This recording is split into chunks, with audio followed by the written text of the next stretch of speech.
Petrol விலையை குறைப்பது ஒரு நாடகமா? அமைச்சராக இருந்திருந்தால் பதவி விலகியிருப்பேன். நாடாளுமன்றத்தில் அமைச்சர் சவால். அலெக்ஸ் கொலையுடன் தொடர்புடைய போலீசாருக்கு பதவி உயர்வு, சுகாஷ் கண்டனம். யாழில் வீதி சமிக்ஞைகளை மீறியவர்களுக்கு புதிய முறையில் பாடம் புகட்டிய போலீசார். அரசு மருத்துவ அதிகாரிகள் சங்கத்தின் பணிப்புறக்கணிப்பு இன்று காலை முடிவு. அடுத்த கட்ட திட்டம் என்ன? அரசியல் காழ்ப்புணர்ச்சியில் புதிய பேருந்து நிலையத்தை நாசம் செய்துள்ள தீய சக்திகள். செல்ஃபி மோகத்தால் பறிபோன 3 சிறுமிகளின் உயிர், சோகத்தில் கிராமம்.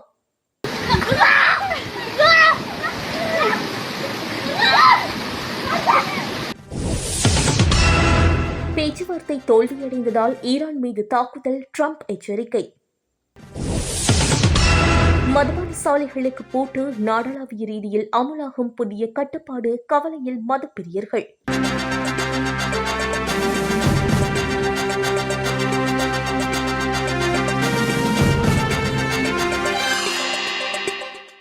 அரசு மருத்துவ அதிகாரிகள் சங்கத்தினால் முன்னெடுக்கப்பட்டுள்ள 48 மணித்தியால அடையாள பணிப்புறக்கணிப்பு போராட்டம் இன்று காலை நிறைவுக்கு வரவுள்ளது.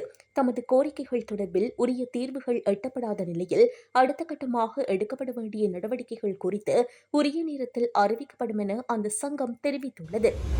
அரசாங்கத்தின் மீதான மக்களின் அதிருப்தி அதிகரித்துள்ள நிலையில் தான் ஒரு அமைச்சராக இருந்திருந்தால் இந்நேரம் தார்மீக பொறுப்பேற்று பதவி விலகியிருப்பேன் என நாடாளுமன்ற உறுப்பினர் ராமநாதன் அர்ஜுனா தெரிவித்துள்ளார். விசாரணைகளுக்கு முகம் கொடுத்து குற்றமற்றவர் என நிரூபணமான பின்னரே மீண்டும் பதவியை ஏற்பது ஒரு கௌரவமான செயலாக இருக்கும் எனவும் அவர் சுட்டிக்காட்டியுள்ளார். நாடாளுமன்றத்தில் நேற்று உரையாற்றிய போதே அவர் இதனை தெரிவித்துள்ளார். பெட்ரோல் விலையை 100 அல்லது 200 ரூபாவால் உயர்த்திவிட்டு பின்னர் அதில் 20 ரூபாவை குறைத்து அதனை நிவாரணம் என அறிவிப்பது மக்களை முட்டாளாக்கும் ஒரு நாடகம் என அவர் கடுமையாக சாடியுள்ளார்.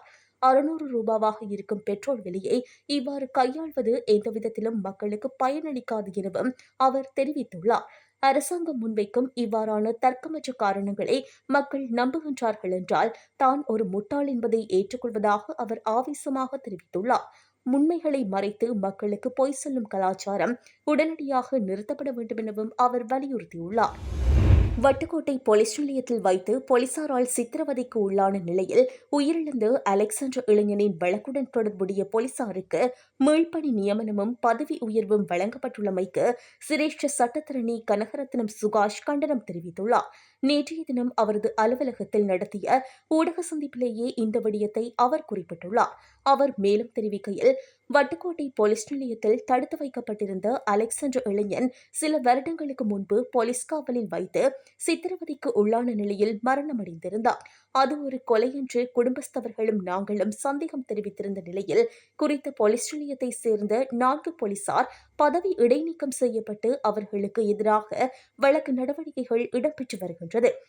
ஏனைய நாடுகளில் இடைநிறுத்தப்பட்ட போலீசாருக்கு பதவி இறக்கங்களும் தரநிலைகளை குறைத்தலும் குற்றம் செய்யவில்லை என அவர்கள் நிரூபிக்கப்படும் வரை அவர்கள் கடமைக்கு திரும்புவதை தடுத்தலும் தான் இடம்பெற்று வருகின்றது. ஆனால் இலங்கையில் விசித்திரமாக அந்த கொலை வழக்குடன் தொடர்புடைய போலீசாருக்கு மீளவும் பணி நியமனம் வழங்கப்பட்டிருக்கின்றது. அதிலும் சட்டம் நீதி செயற்பாடுகளுக்கு அவமானகரமான விடயம் என்னவென்றால், அலெக்ஸ் கொலை வழக்கில் சந்தேக நபரான ஒரு போலீஸ் உத்தியோகத்திற்கு நிலைய பொறுப்பதிகாரியாக பதவி உயர்வு வழங்கப்பட்டுள்ளது. இது மனித உரிமைகளை மதிக்காத ஒரு அப்பட்டமான செயற்பாடு. அவர் குற்றமற்றவர் என இன்னும் நீதிமன்றத்தால் விடுவிக்கப்படவில்லை. அவர் உண்மையிலேயே குற்றமிழைத்து இருந்து அத்தகைய ஒரு குற்றமெனம் படித்த நபராக இருந்திருந்தால் ஒரு போலீஸ் நிலையத்தின் பொறுப்பதிகாரியாக கடமையாற்றுகின்ற போது அலெக்ஸ் போன்ற எத்தனை அலெக்ஸ்களை இவர்கள் உருவாக்குவார்கள். ஆகவே இந்த விடயத்தை நாங்கள் வன்மையாக கண்டிக்கின்றோம்.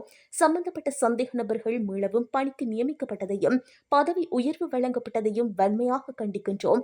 இந்த வழக்கில் அவர்கள் குற்றமற்றவர்கள் என்று விடுவிக்கப்பட்டாலே தவிர அவர்களுக்கு எதிராக சாதாரண சட்டத்திட்டங்களின் பிரகாரமும் போலீசாருக்குரிய ஒழுங்கு விதிகளின் பிரகாரமும் நடவடிக்கை எடுக்கப்பட வேண்டும் என கோருகின்றோம் எனவும் குறிப்பிட்டுள்ளார்.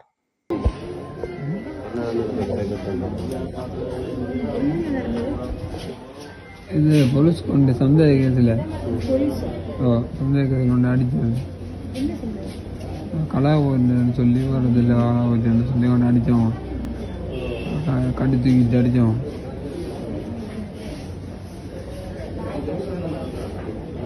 பின்பாக இந்த தண்ணி போட்டுட்டு மூஞ்சியை கட்டி போட்டு நீரை கட்டி போட்டு தண்ணி ஊற்றி ஊற்றி அடித்தோம். இல்லை சாப்பாடு வாங்க இல்லை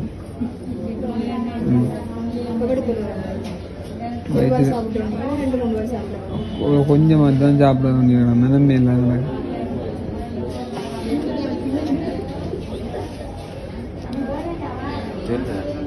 அப்போ சில அடித்தோம், அடித்து போட்டு துணியை கட்டி அடித்து போட்டு விட்டோம். விட்டுட்டு இப்போ இந்த கைத்தை கட்டி இழுத்து ஒரு 2 மணத்துக்கு மேலே தூக்கி போட்டு புறங்காய் இதை போட்டு கட்டி போட்டு இழுத்து போட்டு என்னை விட்டான், அடித்தான், பிடிச்சி வச்சோன்னா அடித்தான் கேட்டு. நான் இல்லையாங்க இந்த பெட்ரோல் பேக்கில் போட்டுட்டு 10 ரூபா பேக்கில் பெட்ரோலை தடையை போட்டுட்டு அடித்தோம். நான் மயங்கி போடணும். அதில் மயங்கி என்னென்னு தெரியல.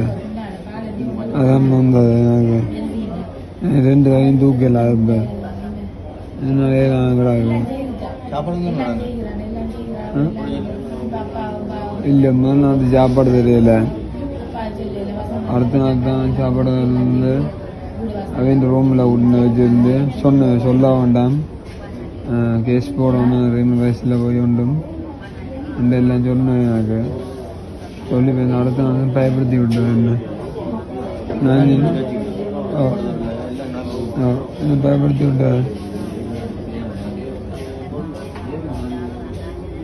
விட்டேன் நான் ஒன்றும் பறையல. புதுப்பிக்கப்பட்ட கொழும்பு மத்திய பேருந்து நிலையம் பொதுமக்கள் பயன்பாட்டிற்காக கடந்த 8ஆம் திகதி திறந்து வைக்கப்பட்டது. இந்த புனரமைப்பு பணிகள் சுமார் 424 மில்லியன் ரூபாய் செலவில் முன்னெடுக்கப்பட்டுள்ளதாக தெரிவிக்கப்பட்டது. இந்நிலையில் திறக்கப்பட்டு 2வது நாளிலேயே மிக மோசமான முறையில் சேதமாக்கப்பட்டுள்ளது. பெண்களுக்கான மலசல கூடங்களில் 5 குழாய்கள் உடைக்கப்பட்டுள்ளன. பூச்செடிகள் மற்றும் சுவர்கள் உடைக்கப்பட்டுள்ளன. இதனை அறிந்த போக்குவரத்து பிரதியமைச்சர் பிரசன்ன குணசேன உடனடியாக அந்த இடத்திற்கு சென்றுள்ளார். இது அறியாமையினால் செய்யப்படும் செயல் அல்ல, மாறாக திட்டமிட்டு முன்னெடுக்கப்படும் ஒரு சதி முயற்சி. அரசியல் ரீதியாக பல்வேறு கருத்து வேறுபாடுகள் இருக்கலாம், ஆனால் பொதுமக்களின் வரிப்பணத்தில் உருவாக்கப்பட்ட பொதுச் சொத்துக்களை சேதப்படுத்துவதை அனுமதிக்க முடியாது என்றும் குறிப்பிட்டுள்ளார். சமூக வலைதளங்கள் வாயிலாக முன்னெடுக்கப்படும் அவதூறு பிரச்சாரங்கள் ஒருபுறம் இருக்க, பொது சொத்துக்களுக்கு சேதம் விளைவிப்பதை தவிர்க்குமாறு பொதுமக்களிடம் கோரிக்கை விடுத்துள்ளார்.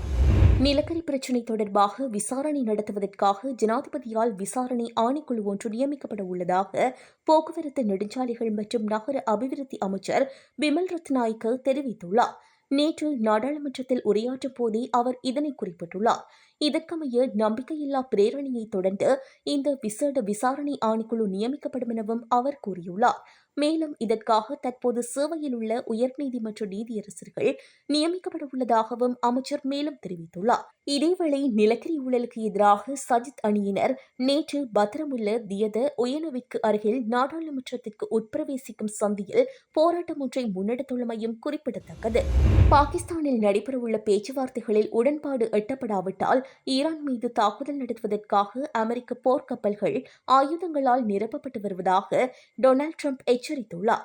நியூயார்க் போஸ்ட் இதழுக்கு அளித்த பேட்டியில் அவர் இதனை தெரிவித்துள்ளார். ஈரானுடனான உறவுகளில் ஒரு மாற்றத்தை ஏற்படுத்த முயற்சிப்பதாக குறிப்பிட்ட அவர், அமெரிக்க போர்க்கப்பல்களில் இதுவரை தயாரிக்கப்பட்டதிலேயே மிக சிறந்த ஆயுதங்கள் மற்றும் வெடிமருந்துகள் நிரப்பப்பட்டு வருவதாகவும் குறிப்பிட்டுள்ளார். கடந்த முறை பயன்படுத்தியதை விடவும் சிறந்த மற்றும் சக்தி வாய்ந்த ஆயுதங்களை தற்போது தயார் நிலையில் வைத்துள்ளதாக அவர் குறிப்பிட்டுள்ளார். பேச்சுவார்த்தைகளில் சுமூகமான உடன்பாடு எட்டப்படாவிட்டால் அந்த ஆயுதங்கள் ஈரான் மீது மிகவும் பயனுள்ள முறையில் பயன்படுத்தப்படும் என அவர் எச்சரிக்கை விடுத்துள்ளார். ஜனாதிபதி அனுரகுமார திசுநாயக்க தலைமையிலான அரசாங்கத்தை மக்கள் தெரிவு செய்தமைக்கான பிரதான காரணம் ஊழலை ஒழிப்பதற்காகும் என வடக்கு மாகாண ஆளுநர் வேதநாயகன் தெரிவித்துள்ளார். கிளிநொச்சி மாவட்ட செயலகத்தில் நேற்று நடைபெற்ற கிளிநொச்சி மாவட்ட மணல் மற்றும் கிரவல் விநியோக கூட்டத்தில் கலந்து கொண்டு கருத்து தெரிவித்த போதே அவர் இதனை குறிப்பிட்டுள்ளார். அவர் மேலும் தெரிவிக்கையில், சட்டவிரோத மணல் அகழ்வு அதிகரித்துள்ள அதே நேரம் யாழ்ப்பாண மாவட்டத்தில் மணலின் விலையும் சடுதியாக அதிகரித்து செல்கின்றது. எனவே மணல் விநியோக சங்கிலியை ஒழுங்குபடுத்த வேண்டிய பாரிய பொறுப்பு எமக்குள்ளது. இந்த அரசாங்கத்தின் காலத்தில் மணல் விநியோக பிரச்சினைக்கு நாம் தீர்வு காண முடியாவிட்டால் வேறு எந்தவொரு சந்தர்ப்பத்திலும் இதற்கு தீர்வு காண முடியாது எனவும் கூறியுள்ளார். அத்தோடு இந்த கூட்டத்தில் கிளிநொச்சியிலிருந்து புதிய பொறிமுறையூடாக 1 மாத காலத்தினுள் மணல் விநியோகத்தை ஆரம்பித்தல் மற்றும் மணலின் விலையை அரைவாசியாக குறைத்தல் உள்ளிட்ட பல்வேறு முக்கிய தீர்மானங்கள் எடுக்கப்பட்டுள்ளன. இங்கு கருத்து தெரிவித்த தூய்மை இலங்கை செயலணியின் மாகாண இணைப்பாளர் சு கபிலன், சட்டவிரோத மணல் விநியோக நடவடிக்கைகளை அரசாங்கம் மிக இறுக்கமாக கட்டுப்படுத்தும், எதிர்காலத்தில் மணல் அனுமதி மற்றும் விநியோகத்தை இலத்திரனியல் மயப்படுத்தி QR குறியீடு ஊடாக நடைமுறைப்படுத்த எதிர்பார்க்கப்படுகின்றது. கடந்த காலங்களில் தனிநபர்களுக்கு வழங்கப்பட்ட அனுமதிகளை தொடர்ந்து நீடிக்க வேண்டிய தேவை தற்போது இல்லை. உள்ளூராட்சி மன்றங்களுக்கே இதில் முன்னுரிமை வழங்கப்படும். அவர்கள் அதனை செய்ய தவறினாலோ அல்லது முறைகேடுகளில் ஈடுபட்டாலோ மாத்திரமே எதிர்காலத்தில் தனிநபர்களுக்கு அனுமதி வழங்குவது தொடர்பில் மாவட்ட குழு ஆராயும் என குறிப்பிட்டுள்ளார். உருவாக்கப்படும் இந்த புதிய பொறிமுறைக்கு முழுமையான பாதுகாப்பையும் ஒத்துழைப்பையும் வழங்க தயாராக இருப்பதாக கிளிநொச்சி பிராந்திய சிரேஷ்ட போலீஸ் அத்தியட்சகர் இதன்போது உறுதியளித்துள்ளார். பொருளாதார வீழ்ச்சி மற்றும் இனவாதம் என்பவற்றை மூலதனமாக கொண்டு ஆட்சியை கைப்பற்றலாம் என சிலர் நினைக்கின்றனர். இது வரும் பகல் கனவு மாத்திரமே என்று பிரதி அமைச்சர் சுனில் வட்டகல தெரிவித்துள்ளார். எமது அரசை குறுக்கு வழியில் கவிழ்க்க முடியாது என குறிப்பிட்ட அவர், சட்டத்தின் பிரகாரமே ஆட்சி நடத்தப்பட்டு வருகின்றது என்றும் மக்களுக்கான சட்டங்கள் ஒருபோதும் முறைகேடாக பயன்படுத்தப்படவில்லை என்றும் கூறியுள்ளார். இது தொடர்பாக அவர் மேலும் தெரிவிக்கையில், நாட்டில் மீண்டும் ஒரு வரிசை யுகம் ஏற்பட வேண்டும் என கருதி சில எதிர்க்கட்சி உறுப்பினர்கள் காத்திருக்கின்றனர். காலநிலை மாற்றத்தை வைத்தாவது மக்களை வீதிக்கு இறக்க முடியுமா என்றும் அவர்கள் யோசிக்கின்றனர். அது எப்படி இருந்தாலும் அவசரகால சட்டத்தை எமது அரசு ஜனநாயக விரோத நடவடிக்கைகளுக்கு பயன்படுத்தியது கிடையாது. அத்தியாவசிய சேவையாளர் நாயகம் தனது பணிகளை தடையின்றி முன்னெடுப்பதற்கு வழிவகுக்கும் ஒரே நோக்கிலேயே அவசரகால சட்டம் நீடிக்கப்படுகின்றது. கடந்த காலங்களைப் போன்று அரசியல் பழிவாங்கல் அல்லது அடக்குமுறைகளுக்காக இந்த சட்டத்தை அரசு பயன்படுத்தவில்லை. பொருளாதார நெருக்கடியை எதிர்கொள்ள முடியாத அரசாக இருந்தால் மாத்திரமே ஆட்சியை விட்டு ஓட வேண்டிய நிலை ஏற்படும். ஆனால் தேசிய மக்கள் சக்தி அரசு பொருளாதாரத்தை சிறப்பாக கையாண்டு வருகின்றது. பொருளாதார வீழ்ச்சிக்கு நாம் இடமளிக்கவில்லை. எனவே அரசு கவலும் என எதிர்பார்ப்பவர்களுக்கு ஏமாற்றமே மிஞ்சும். அதேபோல எமக்கு எதிராக இனவாதம் மற்றும் மதவாதத்தை பரப்பி பிரச்சாரம் முன்னெடுத்தனர். ஆனால் நாட்டில் இனவாதத்துக்கோ மதவாதத்துக்கோ இடமில்லை என்பதை நாம் நிரூபித்துள்ளோம். இன ஐக்கியமும் நாட்டு மக்களின் ஒற்றுமையுமே எமது முதன்மை நோக்கமாகும் எனவும் அவர் தெரிவித்துள்ளார். வீதி சமிஞ்சைகளை கடைபிடிப்பதற்கு யாழ்ப்பாணத்தில் நேற்று விழிப்புணர்வு நிகழ்வு ஒன்று முன்னெடுக்கப்பட்டது. அதிகரித்து வரும் வீதி விபத்துக்களை தடுப்பதற்கும் அது தொடர்பான விழிப்புணர்வுகளை ஏற்படுத்தும் முகமாக யாழ்ப்பாணத்தில் இன்று வித்தியாசமான முறையில் விழிப்புணர்வு முன்னெடுக்கப்பட்டது. யாழ்ப்பாணம் போலீசாரும் தன்னார்வ இளைஞர் அமைப்புகளும் இணைந்து நேற்று ஆரியகுளம் சந்தையில் உள்ள வீதி சமிஞ்சையில் இந்த விழிப்புணர்வு நிகழ்வை முன்னெடுத்திருந்தனர். இதன்போது சந்தையில் உள்ள சமிஞ்சையில் பாதசாரிகள் கடக்கும் கடவையில் அவர்களுக்கு இடையூறாக நிறுத்தியுள்ள வாகனங்களை அகற்றியும் அவர்களை எச்சரித்தும் விழிப்புணர்வில் ஈடுபட்டனர். இதேவேளை குறித்த நிகழ்வில் வித்தியாசமான முறையில் இவர்கள் வேடமிட்டிருந்தமையும் குறிப்பிடத்தக்கது. ஆந்திர பிரதேசத்தில் இன்ஸ்டாகிராம் ரீல்ஸ் எடுக்க முயன்றபோது 3 சிறுமிகள் நீர்வீழ்ச்சியில் மூழ்கி உயிரிழந்த சம்பவம் பெரும் சோகத்தை ஏற்படுத்தியுள்ளது. ஆந்திர மாநிலம் அல்லூரி சீதாராமராஜு மாவட்டத்தில் உள்ள மல்லுங்குமி நீர்வீழ்ச்சிக்கு விடுமுறையை கழிக்க 5 சிறுமிகள் அங்கு சென்றுள்ளனர். அங்குள்ள பாறையின் மீது நின்று மொபைலில் செல்ஃபி வீடியோ மற்றும் ரீல்ஸ் எடுக்க முயன்றபோது எதிர்பாராத விதமாக கால் வழுக்கி நீரில் விழுந்துள்ளனர். நீரில் விழுந்த 3 சிறுமிகளையும் அங்கிருந்த மக்கள் காப்பாற்ற முயன்ற நிலையில் நீரின் வேகம் அதிகமாக இருந்ததால் அவர்கள் அழைத்து செல்லப்பட்டனர். இவர்களுடன் இருந்த மற்ற 2 சிறுமிகள் அதிர்ஷ்டவசமாக உயிர் தப்பியுள்ளனர். இது தொடர்பாக மேலதிக விசாரணைகளை போலீசார் மேற்கொண்டு வருகின்றனர்.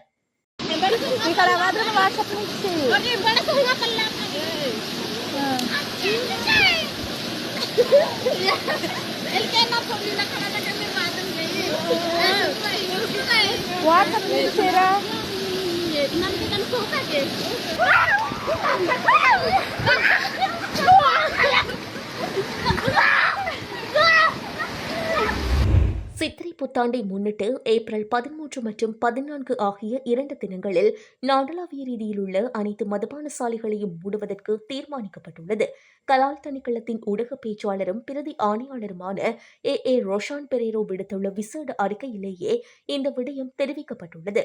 அரசாங்கத்தின் அனுமதியுடன் அமல்படுத்தப்பட்டுள்ள இந்த உத்தரவின்படி மதுபானம் விற்பனை செய்வதற்கான அனுமதி பத்திரம் பெற்றுள்ள அனைத்து நிறுவனங்களும் குறிப்பிட்ட 2 தினங்களிலும் மூடப்பட்டிருக்க வேண்டும் எனவும், இதன்படி வெளிநாட்டு மதுபான விற்பனை நிலையங்கள், மதுபான சாலைகள், மதுபானம் விற்பனை செய்யப்படும் விருந்தகங்கள் மற்றும் உணவகங்கள் ஆகிய இடங்களுக்கு இந்த உத்தரவு பொருந்தும் எனவும் குறிப்பிடப்பட்டுள்ளது. இந்த உத்தரவை மீறி புத்தாண்டு தினங்களில் எவரேனும் மதுபான விற்பனையில் ஈடுபட்டால் அவர்களுக்கு எதிராக கலால் திணைக்கள சட்டத்தின் கீழ் மிக கடுமையான சட்ட நடவடிக்கை எடுக்கப்படும் எனவும் அந்த அறிக்கையில் சுட்டிக்காட்டப்பட்டுள்ளது. இதுபோன்ற செய்திகளை தெரிந்து கொள்ள யாழ் டிவி நியூஸ் சேனலை சப்ஸ்கிரைப் செய்து அருகே இருக்கிற பெல் பட்டனையும் கிளிக் செய்து கொள்ளுங்க. மேலும் இதுபோன்ற செய்திகளை உடனுக்குடன் தெரிந்து கொள்ள யாழ்டிவி.com எனும் இணையதளத்தின் வாயிலாக எங்களோடு இணைந்து கொள்ளுங்கள்.